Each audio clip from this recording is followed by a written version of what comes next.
నమస్తే, welcome to life line. నేను Shivani. So ఈ రోజు మనం డిస్కస్ చేయబోయే టాపిక్ వచ్చేసి కీళ్ళ నొప్పులు. అసలు కీళ్ళ నొప్పులు ఎందుకు వస్తుంది, సిమ్టమ్స్ ఏంటి అండ్ ట్రీట్మెంట్ ఏ విధంగా ఉంటుందో వివరించడానికి ప్రస్తుతం మనతో పాటు స్టూడియోలో ఉన్నారు doctor Sandeep from Homeocare international hospitals. ఆయనతో మాట్లాడి మరిన్ని విశేషాలు అడిగి తెలుసుకుందాం. నమస్తే డాక్టర్ గారు. నమస్తే అండి. సో మొత్తానికి కీళ్ళ నొప్పులు అంటే ఏంటి, అందులో ఎన్ని రకాలు ఉంటాయి? ఓకే అండి, మనం ఈ కీళ్ళ నొప్పుల్ని ఆర్థరైటిస్ అని అంటూ ఉంటామండి. అంటే ఈ ఆర్థరైటిస్ అనేది కీళ్ళు అరుగుదలకు లోనవుతూ ఉండటము లేదా వాపుకు లోనవుతూ ఉండటం, ఇన్ఫ్లమేటరీ చేంజెస్ ఉండే వాటన్నిటిని కూడా మనం ఆర్థరైటిస్ కింద మనం సజెస్ట్ చేస్తూ ఉంటాం అనమాట. సో దీంట్లో టైప్స్ వచ్చేసరికి మనం క్లాసిఫికేషన్ పరంగా చూసుకుంటే మనం చాలా ఈజీగా అర్థం చేసుకోవడానికి మనం 4 రకాలుగా చెప్పుకోవచ్చు అండి. దాంట్లో మొదటిది డీజనరేటివ్ ఆర్థరైటిస్. అంటే ఈ డీజనరేటివ్ ఆర్థరైటిస్ అంటే అరుగుదలకు లోనవ్వటం అనమాట. పర్టికులర్గా ఇవి మనం బరువులు మోసే కీళ్ళు అని ఎక్కువగా ఎఫెక్ట్ చేస్తూ ఉంటుంది. ఉదాహరణకి మోకాలు, తుంటి, అలాగే లో బ్యాక్ ఏక్, నడుములో కూడా రావచ్చు అండ్ మెడ భాగంలో కూడా రావచ్చు. అక్కడ కూడా ఈ 2 ప్రాంతాల్లో కూడా ఈ ఆర్థరైటిస్ అరుగుదలకు లోనవుతూ ఉంటాయి. రెండో వేరియంట్ వచ్చేసరికి ఇన్ఫ్లమేటరీ ఆర్థరైటిస్ అంటూ ఉంటాము. సో ఇన్ఫ్లమేటరీ ఆర్థరైటిస్ ఎక్కువగా మనకి ఆటో ఇమ్యూనిటీ వల్ల చూస్తూ ఉంటాం అనమాట. దీంట్లో మరి ముఖ్యంగా మనం చెప్పుకునేది రొమటాయిడ్ ఆర్థరైటిస్. సో ఈ రొమటాయిడ్ ఆర్థరైటిస్ అనేది ఒక ఆటో ఇమ్యూన్ డిజార్డర్ కింద మనం చెప్పుకుంటూ ఉంటాము. ఇది ఏ ఏజ్ గ్రూప్లో వాళ్ళకన్నా వస్తూ ఉంటుంది. చిన్నపిల్లల దగ్గర నుంచి పెద్దవాళ్ళ దాకా ఎవరి దాంట్లో అన్నా రావచ్చు. పర్టికులర్గా ఎక్కువగా మనం మిడిల్ ఏజెస్ గ్రూప్స్లో మనం చూస్తూ ఉంటాము. సో దీంతో పాటు మనకి క్రిస్టల్ డిపాజిట్స్ వల్ల కలిగే ఆర్థరైటిస్ ఉంటూ ఉంటుందన్నమాట. సో ఇదేంటంటే మనకి గౌట్ మనకి ప్రధానంగా చెప్పచ్చు. అంటే మన యూరిక్ యాసిడ్ లెవెల్స్ బాగా పెరిగిపోతూ ఉండటం వల్ల మనకి ఇవి అన్ని డిపాజిట్ అవుతూ ఉంటాయి అన్నమాట. అలాగే సూడో గౌట్లో కూడా మనకి కాల్షియం పైరోఫాస్ఫేట్ మోనోహైడ్రేట్ క్రిస్టల్స్ అనేటివి డిపాజిట్ అవుతూ ఉంటాయి. సో ఇవి మనకి క్రిస్టల్ ఆర్థరైటిస్ కింద చెప్పచ్చు. 4వ వేరియంట్ వచ్చేసరికి సీరో నెగిటివ్ పాలిఆర్థరైటిస్ అంటాము. సో ఈ సీరో నెగిటివ్ పాలిఆర్థరైటిస్ అంటే మనకి ఇన్ఫ్లమేటరీ ఆర్థరైటిస్ లానే రొమటాయిడ్ ఆర్థరైటిస్ లానే ప్రజెంటేషన్ ఉంటుంది. చాలా కీళ్ళు ఎఫెక్ట్ అవుతూ ఉంటాయి. కానివ్వండి, మనం రక్త పరీక్షలు అన్నీ చేయించుకునేటప్పుడు అన్నీ కూడా వితిన్ నార్మల్ లిమిట్స్లోనే ఉంటూ ఉంటాయి. కానీ పేషెంట్కి అన్ని రకాల లక్షణాలు ఉంటాయి అన్నమాట. లైక్ మల్టిపుల్ జాయింట్స్ ఎఫెక్ట్ అవుతూ ఉండటము, చేతి వేల దగ్గర నుంచి చిన్న జాయింట్స్ దగ్గర నుంచి పెద్ద జాయింట్స్ దాకా ఎఫెక్ట్ అవుతూ ఉండటము, అన్నీ చూడడానికి కీలవాతం లాగా రొమటాయిడ్ ఆర్థరైటిస్ లానే కనిపిస్తుంటుంది. కానివ్వండి, మనకి అన్నీ కూడా బ్లడ్ టెస్టులు చేసినప్పుడు చాలా నార్మల్గా అన్నీ కూడా ఉంటూ ఉంటాయి. వీటిని మనం సీరో నెగిటివ్ పాలిఆర్థరైటిస్ అంటూ ఉంటాము. ఓకే, సో సిమ్టమ్స్ ఏ విధంగా ఉంటాయి? మీరు ఇన్ని రకాలు చెప్పారు. సో అన్నిటికీ సిమ్టమ్స్ ఏ విధంగా ఉంటాయి? సో అన్నిట్లో కూడా ప్రెజెంటేషన్స్ డిఫరెంట్ ప్రెజెంటేషన్స్ ఉంటాయి. చాలా సందర్భాల్లో మిక్స్డ్ ప్రెజెంటేషన్స్ కూడా వస్తూ ఉంటాయండి. సో ఉదాహరణకి మనం మొదటగా ఆస్టియో ఆర్థరైటిస్ విషయానికి వస్తే, ఈ ఆస్టియో ఆర్థరైటిస్ మిడిల్ ఏజెస్ నుంచి ఎల్డర్ ఏజ్ గ్రూప్లో మనం చూస్తూ ఉంటాం అనమాట. సో 45, 50 ఆ పైబడిన వాళ్ళల్లో మనం ఎక్కువగా ఈ ఆస్టియో ఆర్థరైటిస్ చూస్తూ ఉంటాము. కానీ ఇప్పుడు ప్రజెంట్ ఉన్న సినారియోలో లైఫ్ స్టైల్లో చాలా ఎర్లీగా ఈవెన్ 25-30 సంవత్సరాల్లో కూడా ఈ ఆస్టియో ఆర్థరైటిస్ పేషెంట్స్ ఇప్పుడు చాలా ఎక్కువగా అయిపోతున్నారు. పర్టికులర్లీ లాస్ట్ 5 to 10 years కాండి. సో దీనికి గల ప్రధానమైన కారణాలు ఏంటి అంటే సెడెంటరీ లైఫ్ స్టైల్ ఎక్కువ అయిపోతూ ఉండటము. సో అసలు వాకింగ్ కానీ వ్యాయామం కానీ లేకుండా కూర్చున్న చోటనే ఉండి గంటల తరబడి ఎక్కువ వర్క్స్ చేస్తూ ఉండటము, ఇది ప్రధానమైన కారణంగా చెప్పుకోవచ్చు. దీనివల్ల మనకి ఏమవుతుంది అంటే ఒబెసిటీ, బాగా బరువుకు లోనైపోతూ ఉండటము, ఎక్కువ బరువు మనం పెరిగిపోతున్నాం అనమాట. సో ఈ బరువు పెరిగిపోతున్నాం, దీంతోపాటు కాల్షియం మెటబాలిజం బాగా దెబ్బతింటూ ఉంటుంది. సో ఈ సెడెంటరీ లైఫ్ స్టైల్ వల్ల కూడా చాలా లైఫ్ స్టైల్ డిజార్డర్స్ వస్తున్నాయి. ఉదాహరణకి థైరాయిడ్ కానివ్వండి, లేదా డయాబెటీస్ కానివ్వండి, అండ్ మెటబాలిక్ సిండ్రోమ్స్ కానివ్వండి, ఇలాంటివి ఎక్కువైపోతూ ఉండటం వల్ల కాల్షియం మెటబాలిజం కూడా దెబ్బతింటుంది. అండ్ చాలాసేపు మనం క్లోజ్డ్ రూమ్స్లో అండ్ పొద్దున జాబ్కి వెళ్తే సాయంత్రం వరకు కూడా మనము అసలు సూర్యరశ్మికి ఎక్స్పోజ్ కాకుండా బయటికి రాకుండా ఉండటం వల్ల కూడా విటమిన్ డి లెవెల్స్ బాగా తగ్గిపోతున్నాయి. దీనివల్ల మనకి బోన్ డెన్సిటీ అనేది బాగా విపరీతంగా తగ్గిపోతుంది. సో ఇవన్నీ కూడా మనకి ఆస్టియో ఆర్థరైటిస్కి దారితీస్తూ ఉంటుంది. And westernisation of life style, ఎక్కువ జంక్ ఫుడ్కి అలవాటు పడుతూ ఉండటము, మంచి హెల్దీ న్యూట్రిషియస్ ఫుడ్ వాటిని చాలా తగ్గించేస్తున్నాము. సో ఎక్కువ జంక్ రెడీమేడ్ ఫుడ్స్, ఈజీగా అందుబాటులోకి వచ్చే ఫుడ్స్ని మనం ఎక్కువగా తీసుకోవటం, ఇవన్నీ కూడా మనకి కీళ్ళు అరుగుదలకి లోన్ అవుతూ ఉన్నాయన్నమాట. సో ఈ ఆస్టియో ఆర్థరైటిస్ ఎర్లీ స్టేజెస్లో కూడా మనకి సింపుల్ పెయిన్ తోటి స్టార్ట్ అవుతూ ఉంటుంది. గ్రాడ్యువల్గా ఇది ఎక్కువ వెయిట్ బేరింగ్ జాయింట్స్లో సింగిల్ జాయింట్లో ఎఫెక్ట్ అవుతూ ఉంటుంది అనమాట. అంటే ఐదర్ రైట్ నీ ఆర్ లెఫ్ట్ నీలో ఎక్కువ స్టార్ట్ అవుతూ ఉంటుంది. సో క్రమేణా గ్రాడ్యువల్గా ఈ పెయిన్ ఆపోజిట్ సైడ్ కూడా వస్తుంటుంది. ఆబ్వియస్లీ మనకి ఒక జాయింట్ ఎఫెక్ట్ అయినప్పుడు మనం ఆ జాయింట్ యొక్క మూవ్మెంట్ని చాలా తగ్గించేస్తాం, ఆ జాయింట్ మీద ఎక్కువ వెయిట్ పెట్టకుండా చూస్తూ ఉంటాం, ఎక్కువ సెకండ్ జాయింట్ మీద ఎక్కువ వెయిట్ యూజ్ చేయడం మనం చూస్తూ ఉంటాం అనమాట. సో గ్రాడ్యువల్గా సెకండ్ జాయింట్కి కూడా అవుతూ ఉంటుంది, స్వెల్లింగ్ వస్తూ ఉంటుంది, మనకి నీ జాయింట్ చుట్టూతా స్వెల్లింగ్ ఉండటము, కొద్దిగా తేలికపాటి రెడ్నెస్ ఉండొచ్చు ఉండకపోవచ్చు, అండ్ కింద కూర్చొని లేవటం కష్టం అవ్వటం, ఇనీషియల్ స్టేజెస్లో మెట్లు ఎక్కడం బాగా ఇబ్బందిగా ఉంటూ ఉండటము, లేదా అప్ పైకి ఎక్కడం మెరక ఎక్కడం కొంచెం కష్టంగా అనిపించడం, కింద కూర్చొని లేవటం, స్క్వాట్ పొజిషన్స్లో కూర్చోవటం కష్టంగా ఉంటుంది. కానీ ఇది ప్రోగ్రెస్ అయ్యే కొంది క్రమేణా సెకండ్ జాయింట్ ఎఫెక్ట్ అవుతుంది, అండ్ నార్మల్ సర్ఫేస్ మీద కూడా మనం కొద్దిగా ఎక్కువ కిలోమీటర్లు నడిచినప్పుడు మనకి పెయిన్ అనేది ఎక్కువగా చూస్తూ ఉంటాం అనమాట.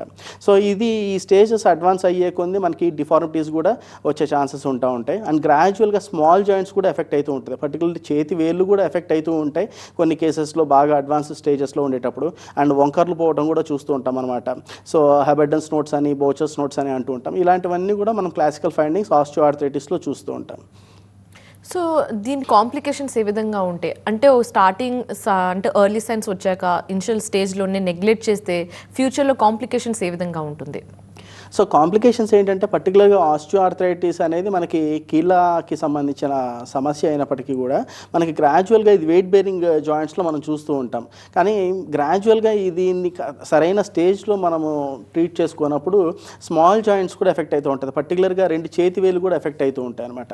సో నేను ఇందాక చెప్పినట్టుగా ఈ బౌచర్స్ నోట్స్, హెబెడన్స్ నోట్స్ ఇవన్నీ స్టార్ట్ అయిపోయినాయంటే మనకి జాయింట్ రిస్ట్రిక్షన్ అనేది చాలా కష్టమైపోతుంది, అంటే రేంజ్ ఆఫ్ మూమెంట్ తగ్గిపోతుంది.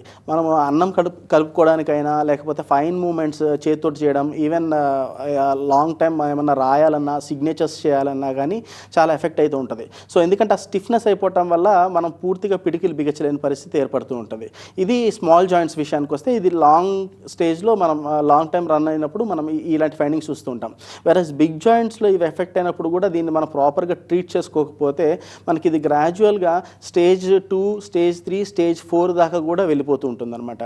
సో స్టేజ్ 4 దాకా వెళ్ళిపోయినప్పుడు ఆల్మోస్ట్ రెండు జాయింట్స్ కూడా బాగా ఫ్యూజ్ అయిపోతాయి, మధ్యలో ఉన్న సైనోవేల్ మెంబ్రేన్ అంతా కూడా దెబ్బతింటుంది, దానివల్ల సైనోవేల్ ఫ్లూయిడ్ కూడా బాగా తగ్గిపోవటం జరుగుతుంది. కాబట్టి మనకి ఈ రేంజ్ ఆఫ్ మోషన్ కూడా పూర్తిగా రాదు, మనం నీ జాయింట్ని పూర్తిగా ఫ్లెక్స్ చేయలేము, మనం అంటే ముడుచుకోలేము అనమాట మోకాలని, అండ్ బాగా చప్పుళ్ళు రావటం, క్రిపిటస్ అంటాం, కిర్రు కిర్రు అనే శబ్దాలు మనం చూస్తూ ఉంటాం. పర్టికులర్గా మనం చేయి పెట్టి మోకాలను ఆడించినప్పుడు బాగా ఆ కిర్రు అనే శబ్దం అనేది రావటం అనేది చూస్తూ ఉంటాం. సో దీంతో జాయింట్ స్టిఫ్నెస్ అయిపోవటం వల్ల అండ్ ఫోల్డింగ్ కూడా రాకపోవటం వల్ల మనం అసలు మెట్లు ఎక్కలేని పరిస్థితి, లేకపోతే అసలు నడవలేని పరిస్థితి, అండ్ స్టిఫ్ అయిపోతాయి జాయింట్, అంటే నడక కూడా మనం డక్ వాక్ లాంటిది చేస్తుంటాం. చాలా సందర్భాల్లో చాలా పెద్దవాళ్ళని కొంచెం ఎల్డర్ పీపుల్ని చూస్తూ ఉంటాం మనం అనేక సందర్భాల్లో డక్ వాక్ చేస్తూ ఉంటాం అనమాట, అంటే మోకాలుని పూర్తిగా ఫ్రంట్కి బ్యాక్కి మూవ్ చేయలేరు, సో సైడ్ టు సైడ్ నడవాల్సి వస్తూ ఉంటుంది. సో అంత స్టిఫ్నెస్ అయిపోయినప్పుడు మనం కొన్ని సందర్భాల్లో ట్రీట్మెంట్ చేసినా కానివ్వండి వాళ్ళకి జస్ట్ సిమ్టమాటిక్ రిలీఫ్ కొంతవరకు ఇవ్వగలుగుతామే, కానీ పూర్తిగా ఆస్టియోఆర్థరైటిస్ నుంచి బయటపడటం కూడా చాలా కష్టమవుతూ ఉంటుంది. చాలాసార్లు సర్జరీస్కి వెళ్తూ ఉంటారు అలాంటి వాళ్ళు కూడా.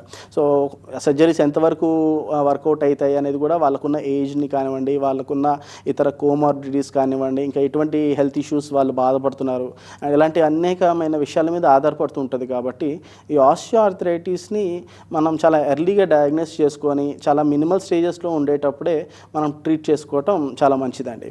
వేరేజ్ రుమటాయిడ్ ఆర్థరైటిస్ విషయానికి వస్తే రుమటాయిడ్ ఆర్థరైటిస్ ఒక పాలీ ఆర్టికులర్ డిసీజ్గా చెప్పచ్చు అండ్ ఇన్ఫ్లమేటరీ డిసీజ్గా చెప్పచ్చు అనమాట. అంటే ఏంటంటే ఇది స్మాల్ జాయింట్స్ నుంచి బిగ్ జాయింట్స్ దాకా మోర్ దెన్ 5 జాయింట్స్ పైన ఎఫెక్ట్ అవుతూ ఉంటుంది, 5 అంతకన్నా ఎక్కువ కీళ్ళని ఎఫెక్ట్ చేస్తూ ఉంటుంది. అండ్ దీంట్లో క్యారెక్టరిస్టిక్ ఫీచర్ ఏంటంటే బైలెటరల్లీ సిమెట్రికల్ అంటాం, అంటే రెండు వైపులా కూడా సేమ్ కీళ్ళు ఎఫెక్ట్ అవుతూ ఉంటాయి. సో మనం రెండు చేతి వేళ్ళు చూసుకుంటే మనకి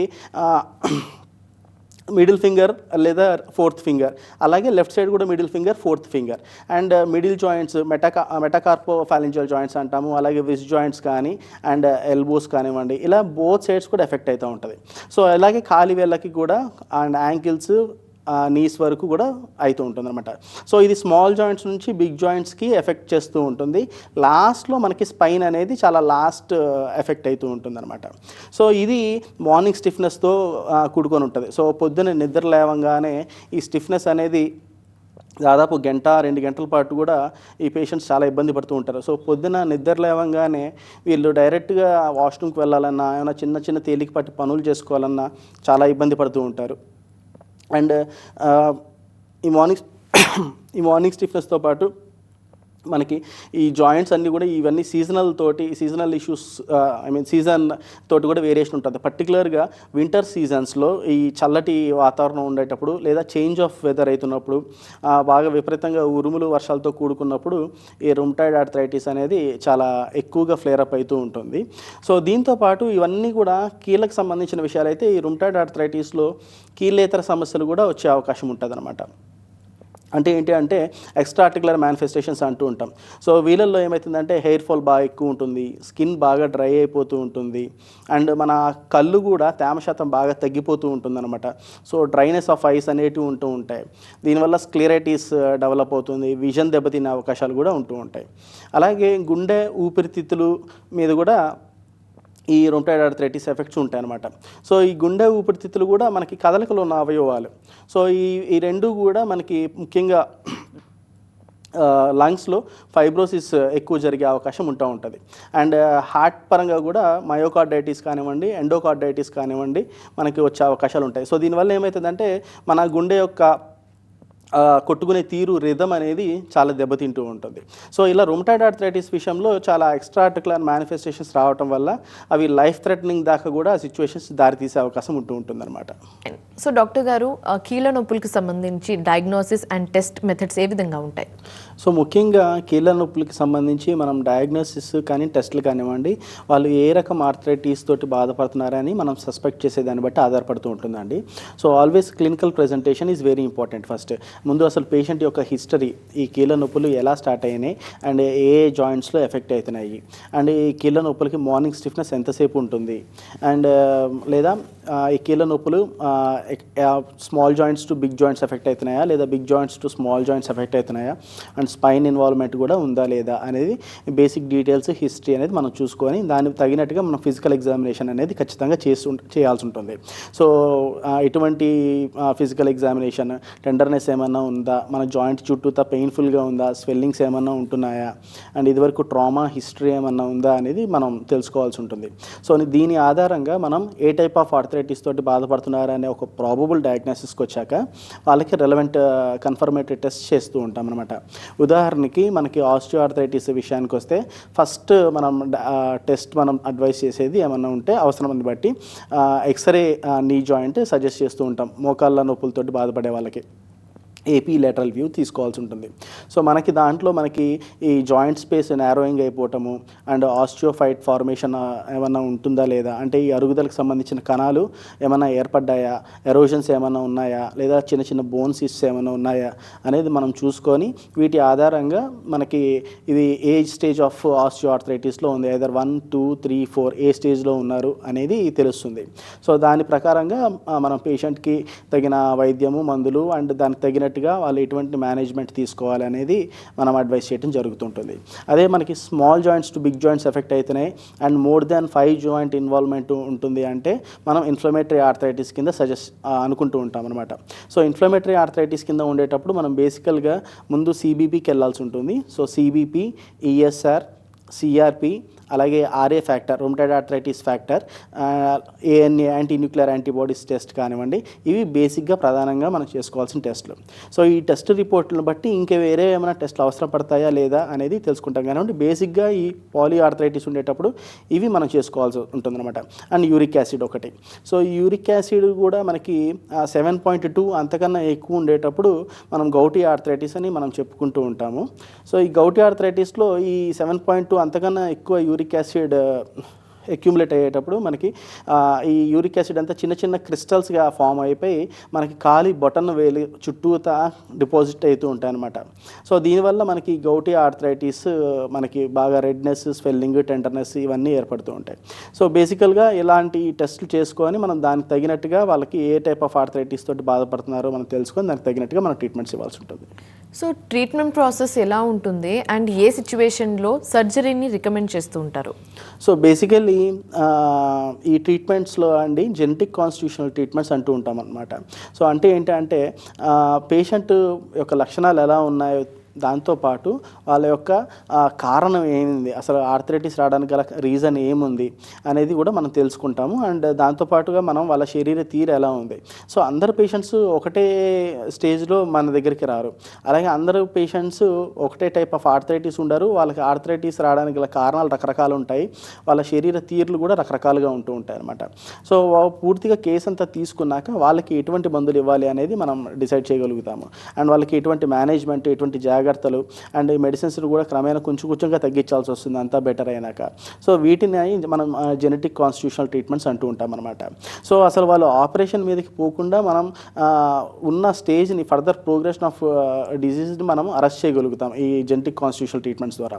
ఒకవేళ ఆల్రెడీ సర్జరీలోకి ల్యాండ్ అప్ అయిన స్టేజెస్లో ఉన్నారు అంటే సివియర్ గ్రేడ్ 4 చేంజెస్ అలాంటివి ఉండి కొంతమంది సర్జరీకి ఫిట్ కాక సర్జరీ చేసుకున్న కొద్దిగా ఏమైనా రిస్క్లు ఉంటాయి అన్న కండిషన్లో కానివ్వండి, లేదా సర్జరీకి వెళ్ళడానికి చాలామంది భయపడుతూ ఉంటారు అలాంటి వాళ్ళు కానివ్వండి, లేదా సర్జరీకి వెళ్ళడానికి కావాల్సినంత ఆర్థిక పరిస్థితులు లేకపోవటం వల్ల ఉంటూ ఉంటారు అలాంటి వాళ్ళల్లో కానివ్వండి, మనకి ఈ జెనెటిక్ కాన్స్టిట్యూషనల్ ట్రీట్మెంట్స్ ద్వారా అట్లీస్ట్ మనం సిమ్టమాటిక్ రిలీఫ్ ఇవ్వడం ద్వారా వాళ్ళ డైలీ యాక్టివిటీస్ ఏవి దెబ్బతినకుండా ఉండే విధంగా మనకి ఈ ట్రీట్మెంట్స్ అనేవి హెల్ప్ అవుతూ ఉంటాయి. సో పోస్ట్ సర్జరీ ఒకవేళ ఇన్ కేస్ సర్జరీ చేసి ఉంటే పేషెంట్కి పోస్ట్ సర్జరీ ఎన్ని రోజులు పడుతుంది ఆ పేషెంట్కి నార్మల్ లైఫ్ స్టైల్ ఫాలో అవ్వడానికి? సో పోస్ట్ సర్జరీ తర్వాత వాళ్ళకి ఎటువంటి సర్జరీ జరిగింది, వాళ్ళు ఎంతకాలం ఉండాలి అనేది మనకి ఎవరైతే సర్జరీ చేశారో ఆ డాక్టర్గా చాలా క్లియర్గా వివరించడం జరుగుతూ ఉంటుందండి. సో వాళ్ళ గైడ్లైన్స్ ఖచ్చితంగా ఫాలో అయి తీరాలి, ఎందుకంటే సర్జన్ విల్ డిసైడ్ సో ఎంతగా టైం పడుతుంది, వాళ్ళు ఎటువంటి జాగ్రత్తలు తీసుకోవాలి అని. వాళ్ళు కూడా రకరకాల పేషెంట్స్ రకరకాల కండిషన్స్లో వెళ్తూ ఉంటారు. వాళ్ళకున్న కోమార్బిడిటీస్ని బట్టి, వాళ్ళకున్న బరువు, ఒబెసిటీ ఒక ప్రధానమైన కారణం. సో వాళ్ళకున్న బరువును బట్టి వాళ్ళు ఎటువంటి మేనేజ్మెంట్ తీసుకోవాలని సజెస్ట్ చేస్తూ ఉంటారు. కానీ కొన్ని సందర్భాలలో సర్జరీ అయినాక కూడా మన హోమియోకేర్ ఇంటర్నేషనల్కి వస్తూ ఉంటారు అనమాట. ఉదాహరణకి సర్జరీ అయిపోయినాక కూడా సెకండ్ నీకు వచ్చింది మళ్ళీ పెయిన్, మాకు మళ్ళీ ఇంకోసారి సర్జరీ వద్దనుకుంటున్నాను అని కొంతమంది వస్తుంటారు. కొంతమంది సర్జరీ తర్వాత ఏదో తేలిక పట్టి దెబ్బలు తగలటమో, ఏదో అనుకోకుండా సమ్ ట్రామా జరగటం వల్ల వస్తూ ఉంటారు. సో అలాంటి వాళ్ళు కూడా మనకి ఈ కాన్స్టిట్యూషనల్ ట్రీట్మెంట్స్ ద్వారా సిమ్టమాటిక్ రిలీఫ్ ఇవ్వడం జరుగుతూ ఉంటుంది అనమాట. అండ్ కొన్ని సందర్భాల్లో అసలు ట్రామాటిక్ ఆర్థరైటిస్ అంటాం అనమాట. చాలా సందర్భాల్లో మనకి రిపీటెడ్గా సేమ్ జాయింట్ మీద ట్రామా అవుతూ ఉంటుందన్నమాట. సో ట్రామా అవుతూ ఉండటం వల్ల మనకి ఈ మినిస్కల్ టీయర్స్ కానివ్వండి, లేదా టెండాన్ టీయర్స్ కానివ్వండి, అలాంటివి జరుగుతూ ఉంటాయి. సో వాళ్ళకు కూడా మనకి ఈ స్పోర్ట్స్ ఇంజరీస్లో కానివ్వండి, ఈ ట్రామాటిక్ ఆర్థరైటిస్ వాళ్ళకు కూడా మనం ఈ హోమియోకేర్ ఇంటర్నేషనల్ ఉన్న కాన్స్టిట్యూషనల్ ట్రీట్మెంట్స్ ద్వారా వాళ్ళకి మంచి రిజల్ట్స్ తీసుకొని రావచ్చు. జనరల్లీ ఒక్కసారి సర్జరీ అయితే మళ్ళీ నొప్పులు వచ్చే ఛాన్సెస్ ఉంటాయా? జనరల్లీ అండి మనకి సర్జరీకి వెళ్ళే పరిస్థితి ఓన్లీ ఆస్టియోఆర్థరైటిస్లోనే ఉంటూ ఉంటుంది అనమాట. సో ఆస్టియోఆర్థరైటిస్లో సర్జరీ మనకి టోటల్ నీ రీప్లేస్మెంట్కి వెళ్తూ ఉంటారు. సో టోటల్ నీ రీప్లేస్మెంట్కి వెళ్ళినాక మనకి ఆ నీ అంతా కూడా రీప్లేస్ చేస్తుంది కాబట్టి మ్యాక్సిమం జరగవు. బట్ కొన్ని సందర్భాల్లో మనం ప్రాపర్ మేనేజ్మెంట్ కానివ్వండి అలాంటివి లేకపోవటమో, లేకపోతే ఇతర వేరే కోమార్బిడిటీస్ వల్ల ఇంక వేరే ఏమైనా హెల్త్ ఇష్యూస్ రావటమో, లేకపోతే నేను ఇందాక చెప్పినట్టుగా ఏమైనా ట్రామాస్ జరగటమో అలాంటివి ఏమైనా జరుగుతున్నప్పుడు పెయిన్ అనేది ఉంటుంది ప్రెజెంటేషన్. సో ఆ పెయిన్ సర్జరీ వల్ల అయిందా లేకపోతే ఇతర రీజన్స్ ఏమన్నా ఉన్నాయా అనేది మనం డీటెయిల్డ్గా మళ్ళీ ఎగ్జామినేషన్స్ చేసుకొని కావాల్సిన రెలవెంట్ ఇన్వెస్టిగేషన్స్ చేసుకొని దాన్ని ట్రీట్ చేయాల్సి ఉంటుంది అనమాట. సో కీళ్ళ నొప్పులతో సఫర్ అవుతున్న వాళ్ళు స్లీపింగ్ పొజిషన్ అనేది చాలా ఇంపార్టెంట్. సిట్టింగ్ కానివ్వచ్చు, స్లీపింగ్ కానివ్వచ్చు. అయితే ఎలాంటి స్లీపింగ్ పొజిషన్స్ పాటిస్తే వాళ్ళకి ఇంకా ఆ నొప్పి పెరగకుండా ఉంటుంది? సో ముఖ్యంగా అండి మనకి ఈ joint pains like rheumatoid arthritis కానీ ఆస్టియోఆర్థరైటిస్లో స్లీపింగ్ పొజిషన్స్ వల్ల ఈ పెయిన్స్ అగ్రవేట్ అవ్వటము ఇలాంటివి చాలా తక్కువగా చూస్తూ ఉంటాం. పర్టికులర్లీ రొమటాయిడ్ ఆర్థరైటిస్లో కొద్ది వరకు చూసే అవకాశం ఉంది. ఎందుకంటే ఇన్ఫ్లమేటరీ ఆర్థరైటిస్ కావటం వల్ల మనకి ఎడంవైపు తిరిగి పనుకుంటే ఎడంవైపు కీళ్ళన్నీ బాగా ఇబ్బంది పడుతుంది డాక్టర్ గారు, అందుకని మళ్ళీ కుడివైపు తిరగాల్సి వస్తుంది. మళ్ళీ కొద్దిసేపు గంటన్నర సేపు కుడివైపు తిరిగి పనుకుంటే కుడివైపు కీళ్ళన్నీ ఇబ్బంది పడుతున్నాయి, పర్టికులర్లీ షోల్డర్ కానీ హిప్ జాయింట్ కానీ అని చెప్తూ ఉంటారు అనమాట. ఎందుకంటే ఇవి ఆ పొజిషన్స్లో వెయిట్ పడుతూ ఉంటాయి కాబట్టి.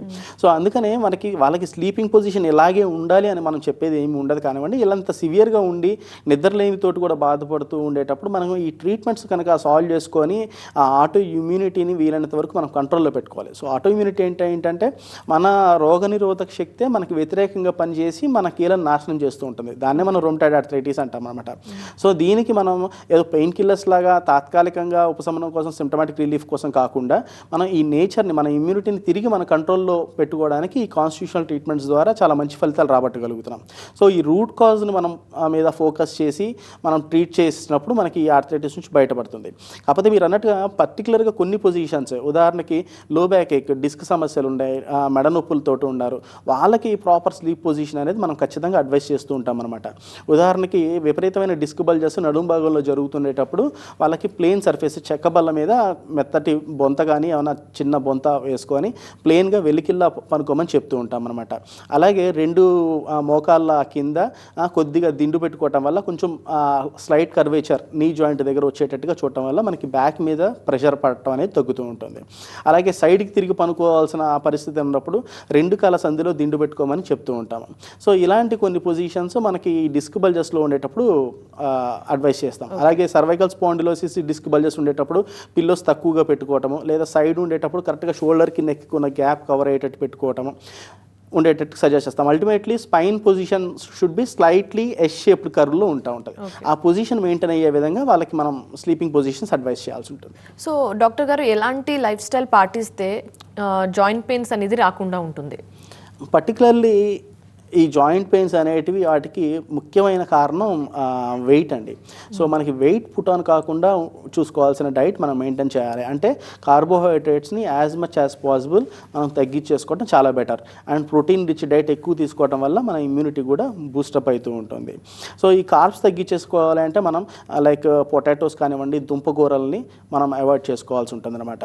అలాగే బరువులు తీయటం లాంటివి చేయొద్దని చెప్తుంటాం. పర్టికులర్లీ ఆస్టియోఆర్థరైటిస్ వాళ్ళు మెట్లు ఎక్కడం, చకచక దిగటము and too much weights lift చేయటం కాకుండా స్మాల్ క్వాంటిటీ ఆఫ్ వెయిట్స్ని జాగ్రత్తగా చేసుకోమని చెప్తూ ఉంటాం. సో అలా మనం తగిన జాగ్రత్తలు చెప్పాలి. అలాగే రొమటాయిడ్ ఆర్థరైటిస్ పేషెంట్స్ ఉంటారు, వాళ్ళకు కూడా మనం సేమ్ డైట్ అడ్వైస్ చేస్తూ ఉంటాం. అండ్ కోల్డ్ ఎక్స్పోజర్ తక్కువ చేసుకోవడం, కొంచెం వామ్గా ఉండేటట్టు టెంపరేచర్, వాళ్ళ రూమ్ టెంపరేచర్ కానివ్వండి, వాళ్ళు తీసుకున్న ఫుడ్ కానివ్వండి, కొంచెం వామ్గా ఉండేటట్టు సజెస్ట్ చేస్తుంటాం. ఓకే. సో కీళ్ళ నొప్పులకు సంబంధించి కాజెస్, సిమ్టమ్స్ అండ్ అలాగే ట్రీట్మెంట్ గురించి చెప్పినందుకు thank you so much doctor గారు. సో ఇది వాళ్ళ లైఫ్ లైన్. చూస్తూనే ఉండండి TV9.